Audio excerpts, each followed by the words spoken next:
বিয়ে করেছে মাত্র 3 দিন হয়েছে, এই 3 দিনে এত ভালোবাসা? এমন সময় আকাশ বলে উঠল, সাগর ভাই, আমাদের একটু ভালোবাসা ভিক্ষা দে। সাদিয়াকে একবার বলি আমাকে জড়িয়ে ধরে একটু আদর করতে, কিন্তু আদর তো দূরে থাক, তার হাত ধরতে দেয় না। তোমাকে হাত ধরতে দিব কেন এখন? তুমি যে লুচ্চা লুচ্চা, তুমি হাত ধরতে বললে আমার নাভিতে হাত ধর তুমি, আর তাই হাত ধরতে দিই না। যেদিন বিয়ে করবে ওই দিন আমি তোমাকে আমার শরীর স্পর্শ করতে দিব।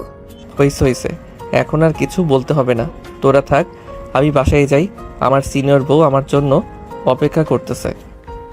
এই বলে সাগর চলে গেল বাসায়। কলিং বেল দিতেই মোহনা এসে দরজা খুলে দিল। সাগরকে দেখে মুস্কি হাসি দিয়ে বলতে লাগলো, তুমি চলে এসেছো, ভেতরে আসো। বাহিরে যখন গেছো আমার জন্য কিছু নিয়ে আসতে পারতে। এটা কি বলে দিতে হয়? বউকে এনে খাওয়াবে, এটাও যদি বলে দিতে হয় তাহলে বিয়ে না করলেই পারতে। আমি কি ইচ্ছা করে বিয়ে করছি নাকি যে বলছো? আর বিয়ের পর বউকে কিভাবে কি করতে হয় তা আমি জানি না, আমাকে শিখিয়ে না দিলে আমি কি করব? ঠিক আছে, আমি আজকে রাত থেকে তোমাকে আস্তে আস্তে করে সকল কিছু শিখিয়ে দিব। তবে যা যা শিখাবো কাউকে বলবে না কিন্তু। ঠিক আছে, বলবো না। এই বলে চলে গেল সাগর তার রুমে। বিছানায় শুয়ে আছে, এমন সময় মোহনা আসলো। সাগরের বুকের উপরে শুয়ে পড়তেই সাগর উফ করে উঠল। এটা শুনে মোহনা তাড়াতাড়ি করে সাগরের উপর থেকে উঠে বলতে লাগলো, কি রে, কি হয়েছে? এইভাবে উফ করে উঠলি কেন?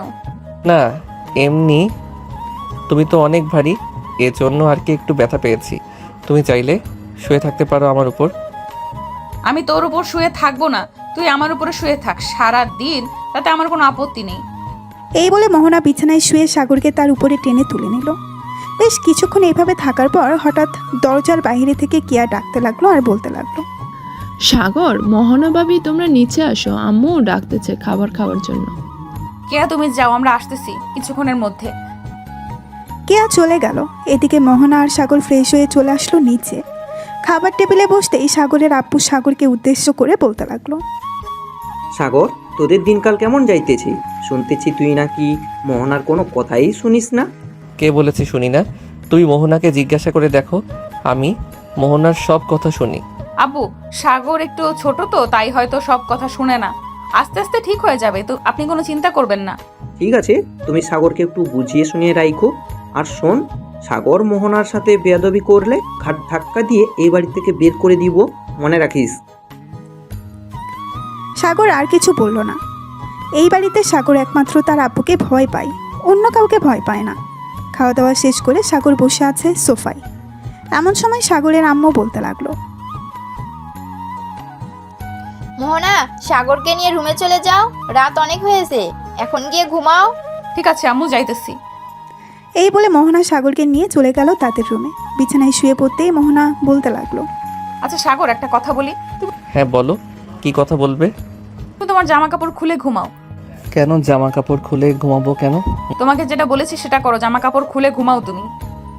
সাগর আস্তে আস্তে করে তার জামা কাপড় খুলে মোহনাকে জড়িয়ে ধরে ঘুমিয়ে গেল। এদিকে মোহনার চোখে ঘুম নেই। সে আস্তে আস্তে করে তার নিজের জামা কাপড়গুলো খুলে রেখে দিল একপাশে।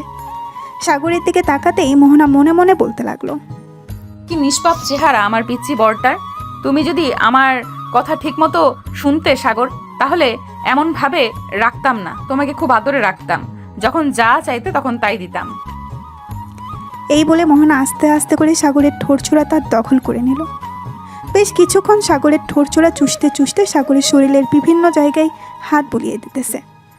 এদিকে সাগরের হঠাৎ করে ঘুম ভেঙে গেল। মোহনাকে এ অবস্থা দেখে সাগর কেমন যেন করতে লাগলো। সাগর আস্তে আস্তে করে মোহনার দিকে এগিয়ে আসতে লাগলো। মোহনার ঠোঁটে গলায় ঘাড়ে চুমু দিতে লাগলো। বেশ কিছুক্ষণ এইভাবে থাকার পর সাগর আস্তে আস্তে করে মোহনার উপরে উঠে গেল। এদিকে মোহনাও চান্স মিস করলো না, সাগরের সাথে রোমান্স করতে লাগলো।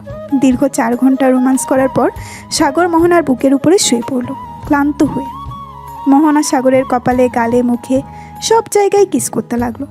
কিস করা শেষ হতেই মোহনা ফিস ফিস করে বলতে লাগলো, আমি তো এটাই চাইতাম, তুমি আমাকে প্রতিদিন রাতে এইভাবে আদর করো সাগর, আমি আর কিছুই চাই না।